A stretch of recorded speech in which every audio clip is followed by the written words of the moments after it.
here today with Randy, our double yellow-headed Amazon that is just graduated from being a fledgling, and at several months of age, this double yellow-headed Amazon has actually learned how to fly perfectly.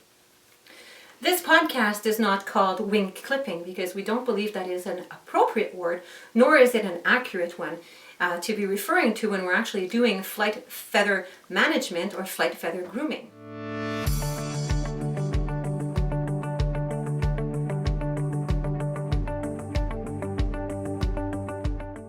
We've already discussed in a previous podcast all of the considerations that you should have as a responsible caretaker if you choose to offer a fully flighted lifestyle to your companion parrot. In this segment, we're definitely going to be talking about whether or not you're choosing to manage the flight of your companion parrot and how this should be done with a lot of consideration as well, with a consultation with your avian veterinarian or with your avian specialist, and how this procedure should and must be done safely by an experienced handler. Now, regardless of whether or not you're choosing to perform any flight management techniques on your birds, grooming a few flight feathers on the primary flight feathers of both wings, it's important to mention that you must definitely, ideally, allow this bird to learn how to fly prior to this. And this is usually done at the fledgling age. But if you're rehoming a bird, this can be a little bit ambiguous as to his flight experience. This is something that you need to discuss with either your trainer or with your veterinarian, but the health of the pectoral mass will definitely depend on the bird's history and ability to have flown in the past in a very safe environment.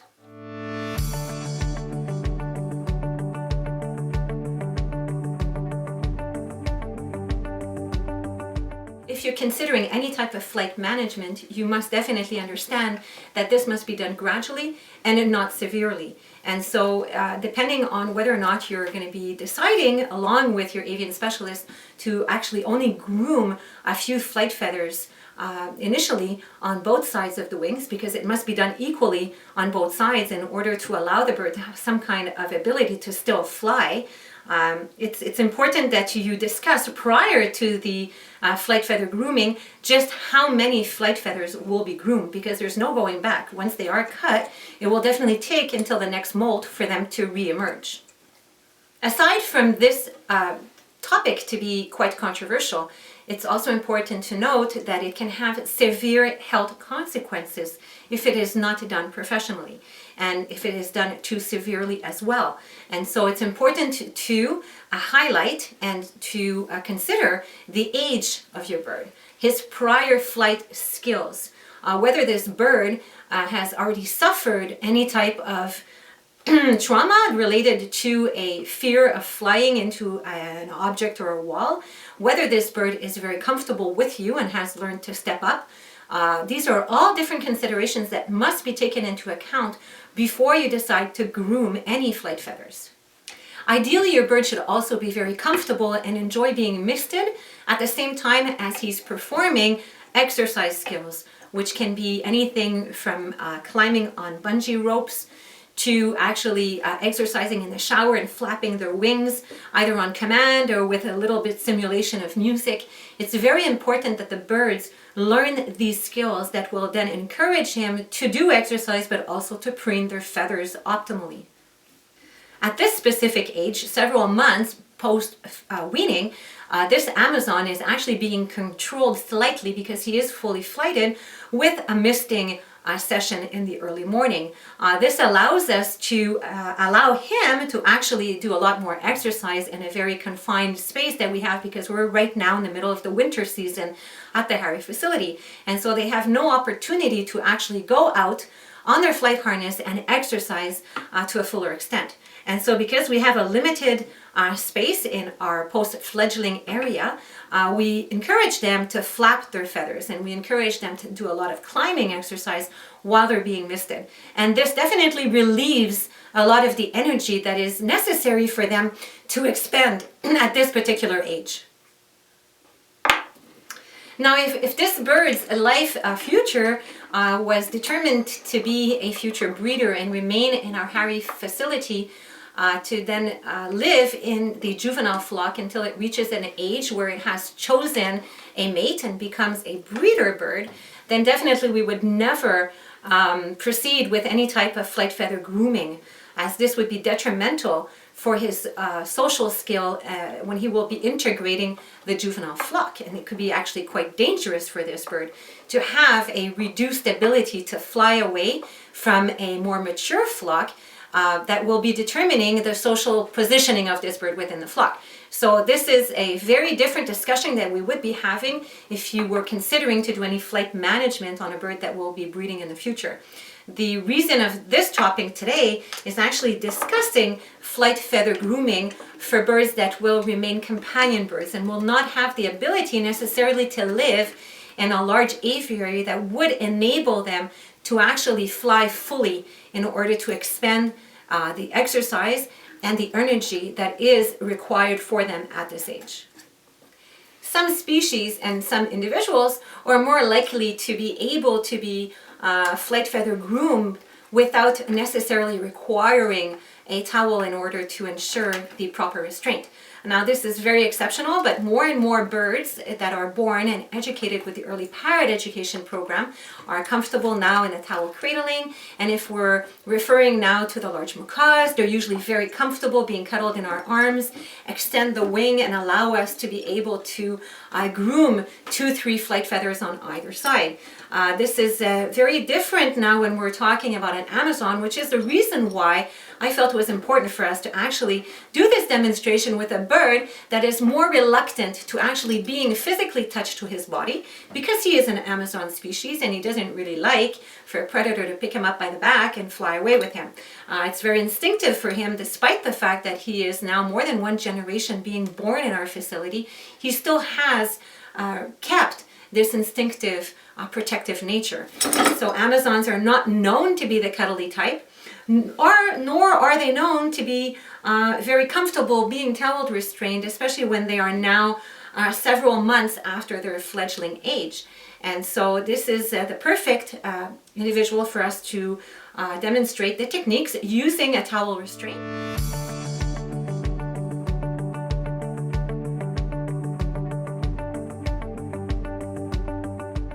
Now we've come a long way from the 1980s when we were taking gloves and restraining birds directly on a tabletop for examinations or for any type of procedure. We also definitely now recommend that safe grooming techniques be done on a padded mattress, because this will definitely prevent the birds from injuring their backs when they are rested, regrettably, on a very hard surface such as this tabletop. And so we're not trying to be over preciously handling our birds, but we're definitely trying to be very considerate for any regrettable complications or trauma that could arise from these birds being handled, not in a brutal fashion, but in a fashion that is not being considerate to their physical bodies and to the fact that they do have bones in the back of their wings or in the backs when they're resting that can be damaged when they're put directly on a tabletop.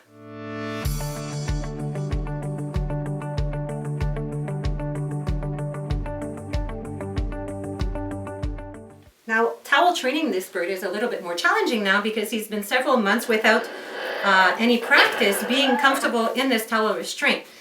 So this is something that must be enforced at all times, especially if we know that these birds will be companions, then it's important. In this particular case, which is why we have the ability to use a bird that's had least experience with it, is that we were sure that this bird would be kept for future breeding.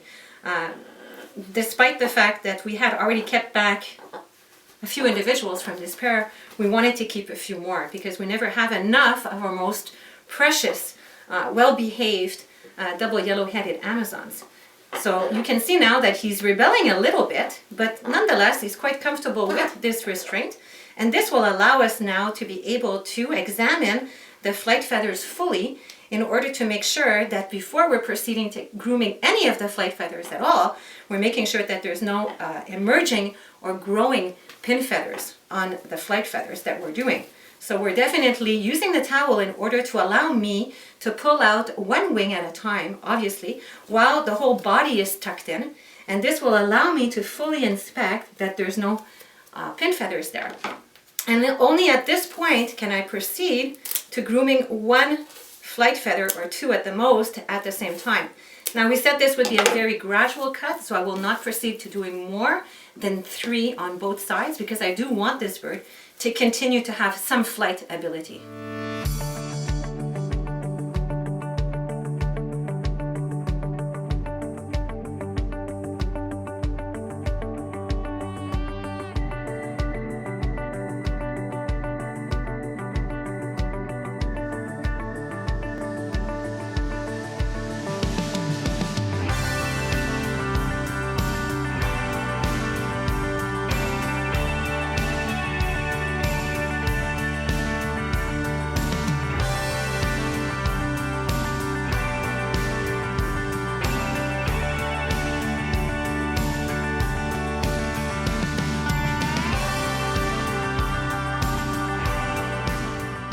Now, because he's a robust Amazon and he does have a lot of intelligence, I know it's very important for us to be actually talking to this bird while we're doing this procedure, because he definitely has learned a lot of verbal skills with us and we are the mentors.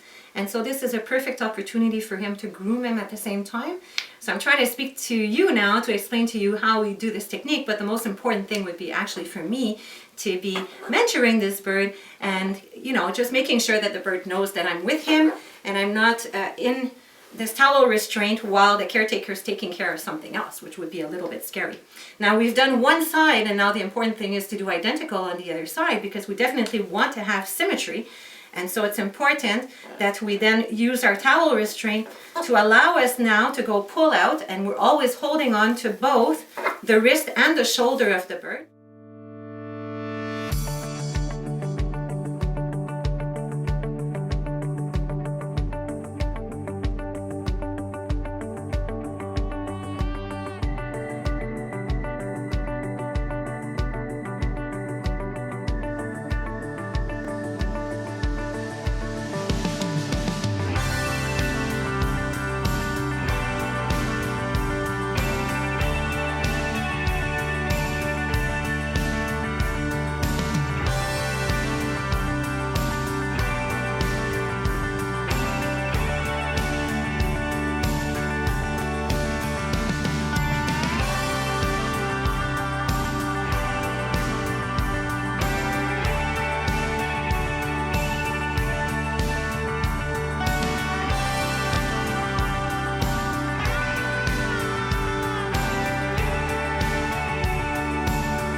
Using my towel to cover the feet, because I definitely don't want the feet to stick out and come and get cut while I'm using my scissors onto the flight feathers.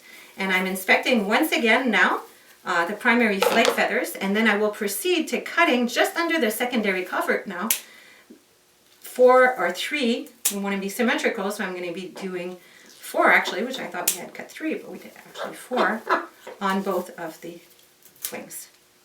Once this is done, I will be properly tucking this in, putting the bird back into a comfortable, more comfortable towel restraint, and then I'm going to be preening this bird, of course keeping him upright because this is more comfortable for him.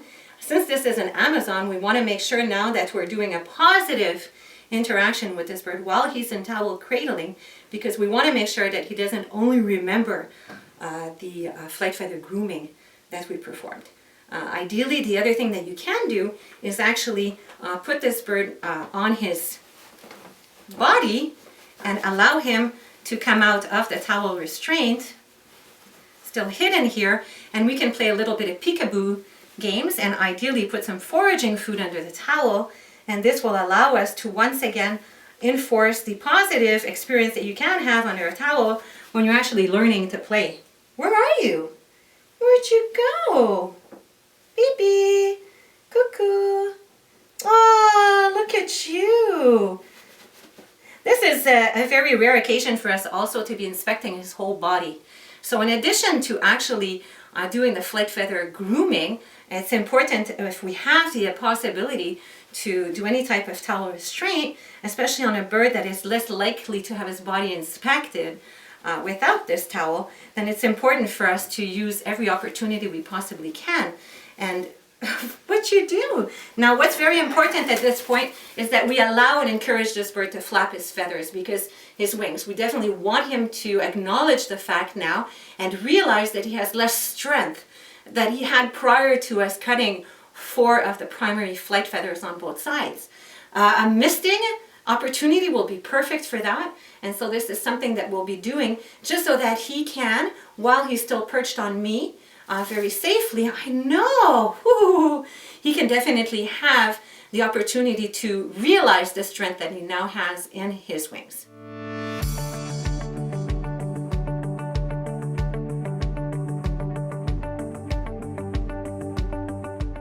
Now we said we'd be completely honest, so despite the fact that this young juvenile was actually educated with a lot of flight ability, and he is now being able to fly despite the few flight feathers we've cut on both sides, he's actually panting a lot. So even if this intervention wasn't very long, there's still quite a lot of stress put onto this event, because the bird was not educated to towel restraint for very long. And so the more towel restraint we do with our young fledglings, the better the experience is. But the reality remains that most of the birds that are raised as companion parrots don't often have the ability to be educated with towel restraint. Now, as you can see, despite the slight feather grooming, this bird is still very capable of flying. What we were hoping for in grooming only 4 flight feathers on either side is that the bird is not able to climb as high while it's flying, and so it will definitely not affect the break of this bird. When he's flying, he can still definitely safely land, because that would have required us to groom actually past the flight feathers that actually govern flight, which is the first 10. And so we never groom past the 10th primary, which would definitely be unethical, because this would definitely prevent any birds from actually landing without injuring themselves. Now, usually when we're performing flight feather grooming, I like to work on the floor. I like to actually do any towel restraint with the birds while I'm sitting on the floor with them. This is easier for us to do, but it's a little bit more difficult for us to film. This is always preferable for birds, especially that are more reluctant to easily get into a towel restraint. So this can definitely help and reduce a lot of the stress for the handler, obviously. Now, it's important to say that he's still quite capable of flying at this point. So if you're only performing a few of the flight feather groomings on both sides of your parrot's flight feather wings, then it's important for you to be able to assess the ability that they still have to actually fly into the great outdoors. So don't be in any way misguided. If you're only asking for a slight feather groom, then that's what you're going to get, and the birds will definitely be able to, especially with a strong wind, to fly very far. And this amount of flight feather grooming management still requires, ideally, for this bird to be on a flight harness when it is going outdoors. Now, birds usually really like to be misted once they're a little bit wet, then they start to enjoy it more. But ideally, it's when the bird is actually with the rest of his flock. And so this is actually one of the few occasions where this bird has been away from the flock. And so we definitely need to be doing this with him with a lot more mentorship. It's very important to mention as well at this point that deciding to groom only a few flight feathers on either side may be a temporary choice. We may want to continue grooming the flight feathers perhaps in a few days, doing 1 on either side more, or maybe 2, 3 more. But if this is a heavy weighted bird, or if this is a species that tends to be quite large, such as a Congo gray versus a very thin conure, then actually proceeding to grooming more flight feathers on both sides could actually be quite detrimental to this bird's health. These birds are usually very bottom heavy, and they usually tend to drop quite radically if they have an invasive flight feather grooming performed on the wings. And so this is something that you definitely need to be consulting with your avian specialist or your veterinarian prior to engaging in any flight feather grooming at all.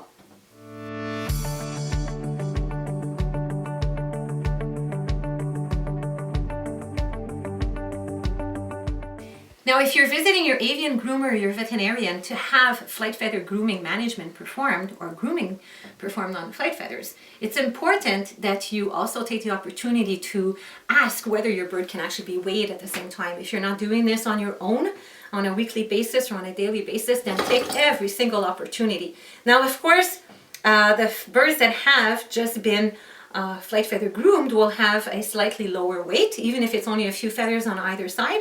And of course, if this bird is wet, then definitely the weight will not be accurate.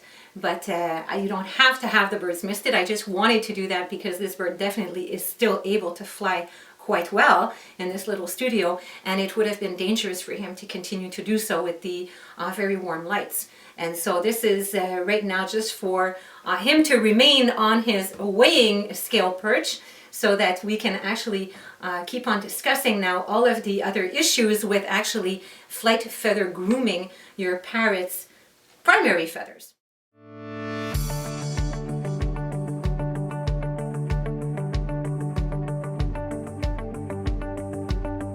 Now, the most important issue that we did not discuss yet, and this is often something that we see regrettably, is when caretakers request that the nails be groomed at the same time. And this is something that we fear is quite invasive on the bird's ability to maintain a firm grip and, of course, the confidence to continue to perch.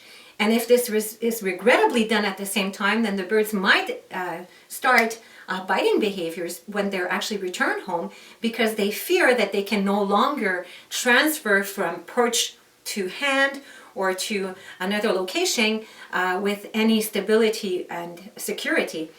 And so this is something that, despite the fact that it might be quite convenient for you, it's something that you should be doing with a lot of precaution.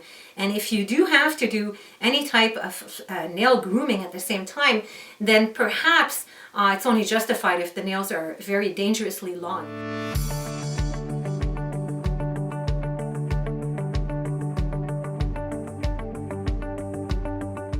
Now, we demonstrated with this more rebellious Amazon the technique using a towel restraint, which is one that we definitely recommend if the bird will not surrender or have his wing pulled out in a very safe fashion, and the handler is absolutely certain that the bird will not break his wing while we're trying to perform flight feather grooming without using any type of restraint, which can be extremely dangerous as well.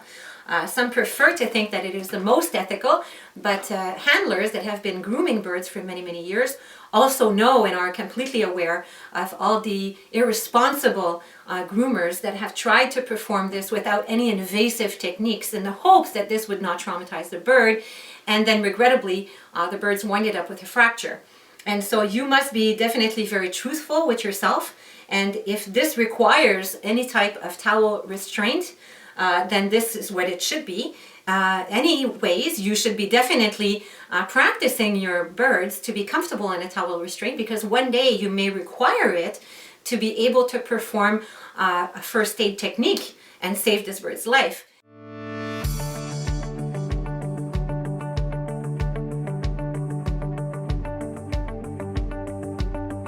The pieces of feathers that have been groomed could be conserved in your parrot's health profile. These should never be discarded lightly. Ideally, we actually inspect them through a light in order to make sure that there's no stress bars and there's no abnormalities, but these should definitely be conserved in your bird's profile form, and these should be taken along with your avian to your avian veterinarian upon the next visit, unless, of course, your veterinarian is the one that performed the flight feather grooming.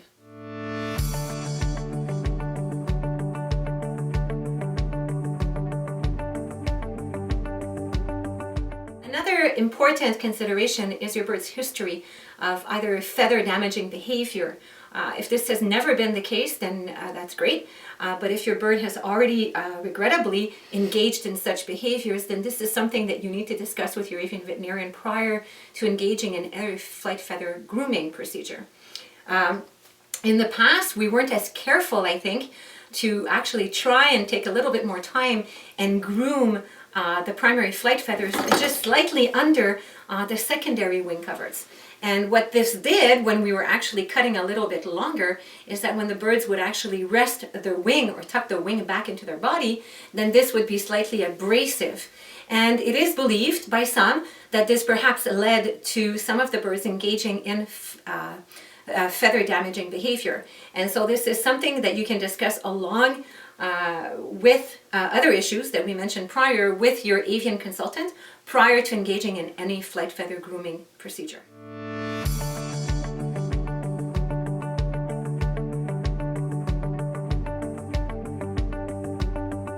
Now, a very commonly asked question by caretakers is how long will this flight feather grooming procedure last? And of course, this depends on your bird's molting patterns. And so depending on when you actually perform this technique, this will give you additional insight as to when the birds will actually be shedding their flight feathers and regrowing them. This, I fear, is perhaps a false illusion by many caretakers who regrettably do not follow the molting patterns or fail to recognize when they're taking care of their birds' cages every day or their environment, fail to recognize the onset of a molting pattern. And this could regrettably lead to the bird escaping from your home when you were believing that the bird still had flight management on their wings. So this is very important for you to record and to monitor on a daily basis.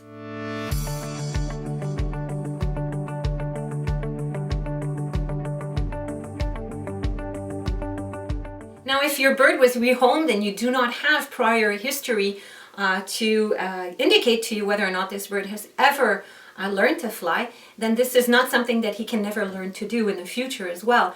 If for safety reasons and for the primary time with the new family, you feel, along with your avian veterinarian, that it is best to perform some kind of flight feather grooming to allow him to integrate more easily into your home, or because your environment is not inviting to a fully flighted bird, then that's okay. Once the bird starts to regrow his flight feathers, then you can definitely engage with him with more flight exercise, and this bird could learn to fly for the first time, or could actually relearn how to fly and manage his flight as well.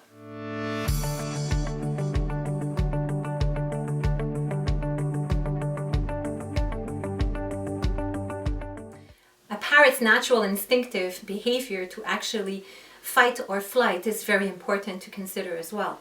And so if you are deciding to perform a very invasive flight feather grooming on your bird because you fear that this bird will be escaping perhaps through a window or from his environment, or he is not able to fly in an environment that's safe for him, then you must definitely ensure that there's no predators, there's perhaps no other members of the family, such as a young child, or any other stressful invaders that may come into his environment and scare him, because he will definitely have no other choice at this point but to bite. And so this is very important for you to understand as a caretaker, that sometimes the very complex biting behavior of birds are regrettably induced or started by invasive grooming of either the nails or the flight feathers.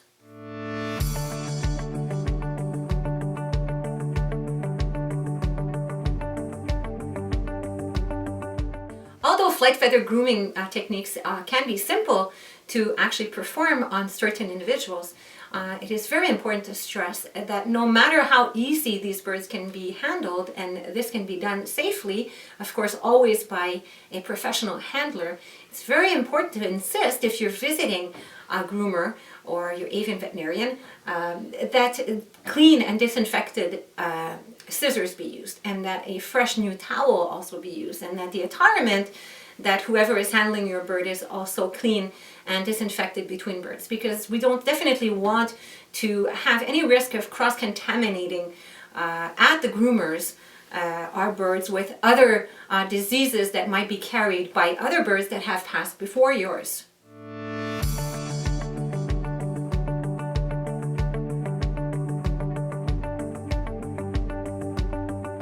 Now, ideally, every single activity that you were doing with your bird prior to the flight feather grooming should be continued. Of course, this may require for you to be working with your bird and allowing him to exercise at a lower height, and so that's perhaps requires you to go back to sitting on the floor when you're actually working with a bouncing perch.